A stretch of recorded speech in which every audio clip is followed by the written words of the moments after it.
देखिए बच्चों, आज हम लोग क्लास 12 बायोलॉजी का पहला चैप्टर जो है वह पुष्पी पादपों में लैंगिक जनन, इस चैप्टर का पहला जो हेडिंग है वह है पुष्प की संरचना।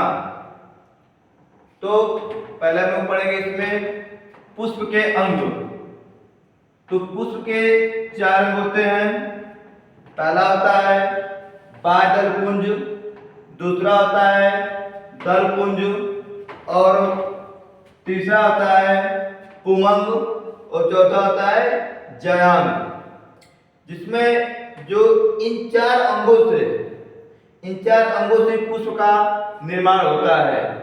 और बाह्य दल पुंज और दल पुंज ये पुष्प के सहायक अंग होते हैं। जो बाह्य दल पुंज और दल पुंज ये पुष्प के सहायक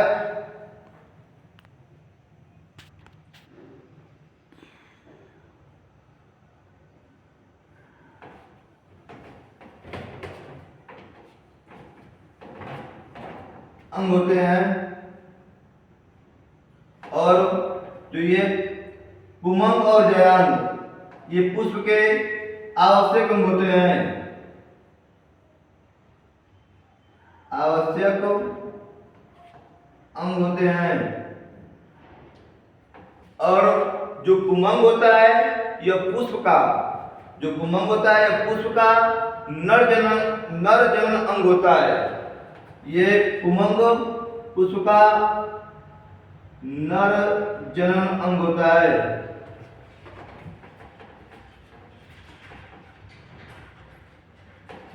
नर जनन अंग। और जो जयांग होता है यह पुष्प का मादा जनन अंग होता है। जयांग जो होता है इसमें, ठीक, यह पुष्प का मादा जनन अंग होता है।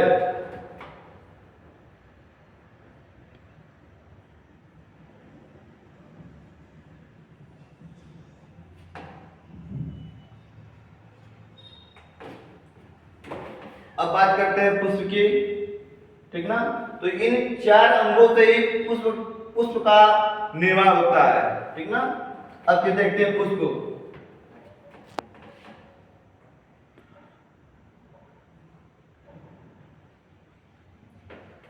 जो पुष्प होता है तो पुष्प में कुछ ऐसी संरचना दिखती है, ठीक ना।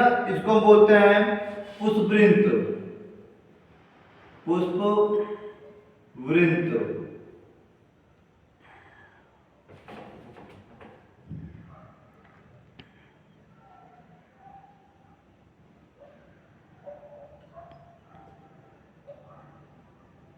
उसके बाद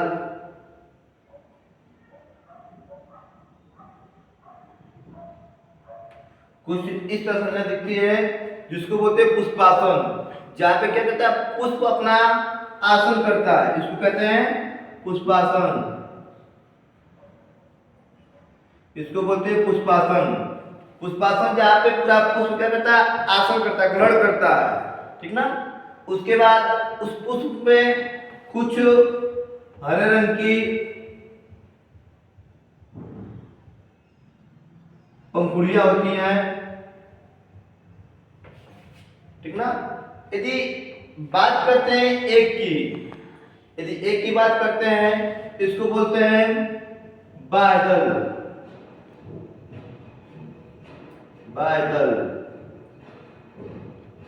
और यदि बाह्य दल कहते हैं यदि एक से अधिक की बात करते हैं, या कह सकते हैं कि 2 या 2 से अधिक की बात करेंगे, तो इसको बोलते हैं बाह्य दल पुंज।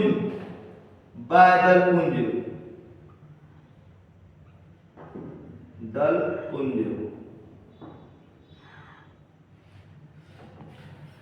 ये जो बाह्य दल पुंज होता है यह पुष्प को सुरक्षा या कर सकते हैं कि सहने का काम करता है, ठीक ना। मतलब यह पुष्प को सुरक्षा प्रदान करने का काम करता है या बाहर से रक्षा करने का काम करता है। उसके बाद उस पुष्प में कुछ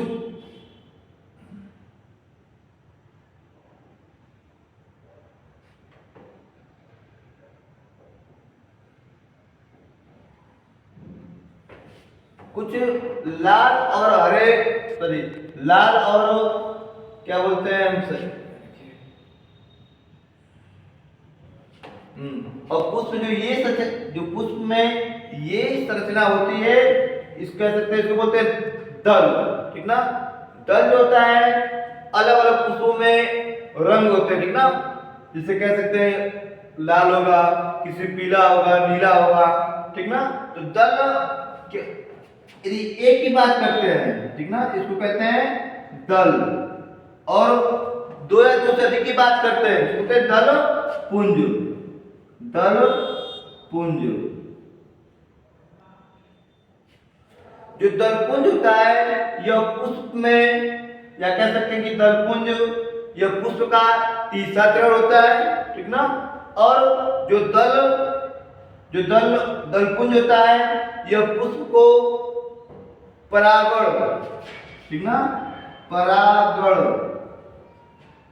क्रिया करने में सहायता करता है, क्योंकि यह दलपुंज कीट, मकोड़े और पक्षियों के आकर्षण करने का काम करता है। उसके बाद उस पुष्प में कुछ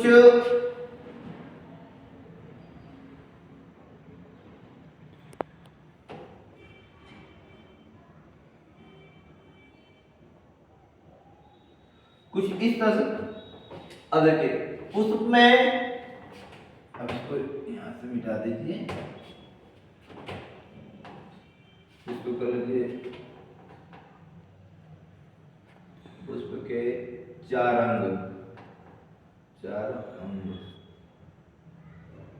अब देखिए कुछ पुष्प में तंतुनुमा क्या होती है, पंखुड़ियां लगी होती है, जिसे हम लोग बोलते हैं, यदि एक की बात करें तो बोलेंगे पुंकेसर। क्या बोलेंगे?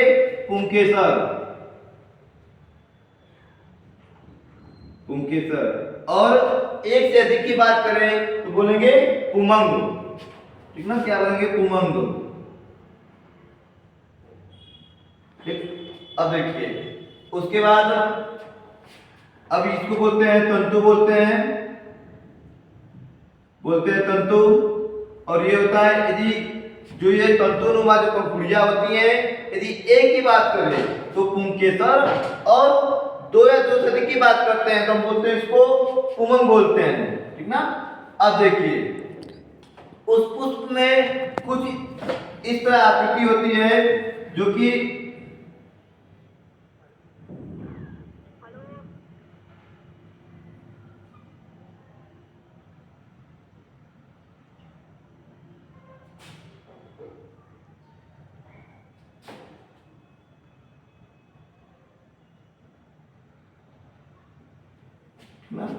और देखिए कुछ पुष्प में यह आकृति होती है जिसको पूरे आकृति, यह आकृति बोलते हैं जयांग।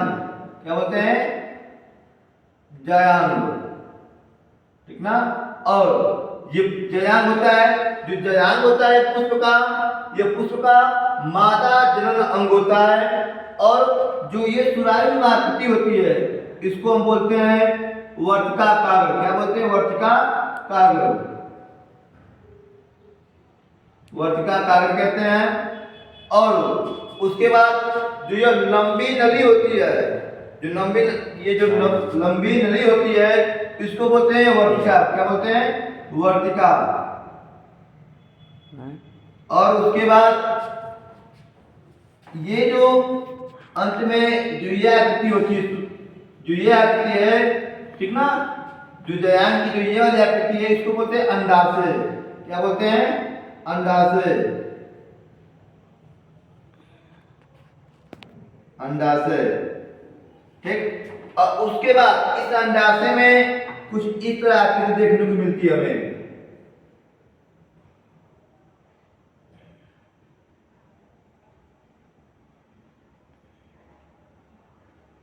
ठीक ना।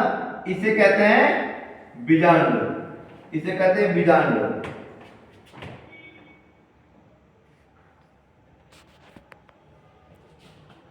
इसे कहते हैं बीजांड, ठीक ना। अब चलिए तो जो पुष्प कितने हो गए? 4 रंग हो गए। पहले बात करते हैं तो इसको देखिए, इस पुष्प को टहनी होती है जिसको पकड़ते हैं हम लोग, इसको बोलते हैं पुष्प वृंत, और उसके बाद जहां पुष्प आके पूरा बैठता आसन करता है, इसको कहते हैं पुष्पासन। अब देखने को मिलती है कुछ हरे रंग की पंखुड़ियां होती हैं, ठीक ना, जो क्या करती हैं, पुष्प को बाहर से रक्षा करती हैं, ठीक ना, जिसे लोग सैनिक भी बोलते हैं। इसे कहते हैं, एक की बात करें तो बोलते हैं बायदल, ठीक ना, और दो या दो से अधिक की बात करते तो बोलते हैं बायदल पुंज। उसके बाद ये कुछ हमको देखने को इस तरह पंखुड़ियां मिलती हैं, ठीक ना, ये जो होती हैं लाल नीले लाल नीले पीले अलग अलग रंगों मिलती हैं, जो क्या करते हैं, एक की बात करें तो दल, और दो या दो से अधिक की बात करते बोलते हैं दल पुंज, जो क्या करते हैं, पुष्पों में परागण क्रिया करने में सहायता करते हैं। क्योंकि जो दल होता है, दलपुंज होता है, यह कीट पक्षियों को आकर्षित करने का काम करते हैं।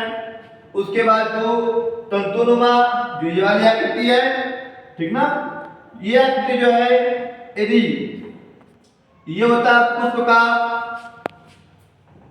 नर जनन अंग, नर जनन अंग, और ये वाला जो व्यायाम होता है, ये पुष्प का मादा जनन अंग कहते हैं, हाँ मिल गया अंग, ठीक ना। अब चलिए देखिए, इतना हो गया ना। अब इन पुष्पों में बात करते हैं निषेचन की, तो पुष्प में कैसे निषेचन क्रिया होती है, तो ये हमारा पुंकेसर होता है ना, पुंकेसर में क्या होता है, परागकण होते हैं, इसमें क्या होते हैं, परागकण, ठीक ना। जब पुंकेसर से परागकण निकलकर, सॉरी, जब पुंकेसर से परागकोश से परागकण निकलकर इस वर्तिका वाले, ठीक ना, जयान की जो वर्तिका का भाग है, पराग जब पहुंच जाता है तो इस पुष्प में निषेचन क्रिया संपन्न हो जाती है। मतलब कहने के लिए कि जो पुंकेसर है, पुंकेसर के अंदर होता है परागकोश, क्या होता है, परागकोश। अब परागकोश के अंदर क्या होता है, परागकण होता है। जब यह परागकण परिपक्व होकर क्या करता है, इस व्यायाम वाले भाग के वर्तिकाकार हिस्से पर जब पहुंच जाता है तो इन पौधों में, ठीक ना, इस पौधे में क्या आता है, निषेचन क्रिया संपन्न होती है, प्रारंभ हो जाती है, ठीक ना।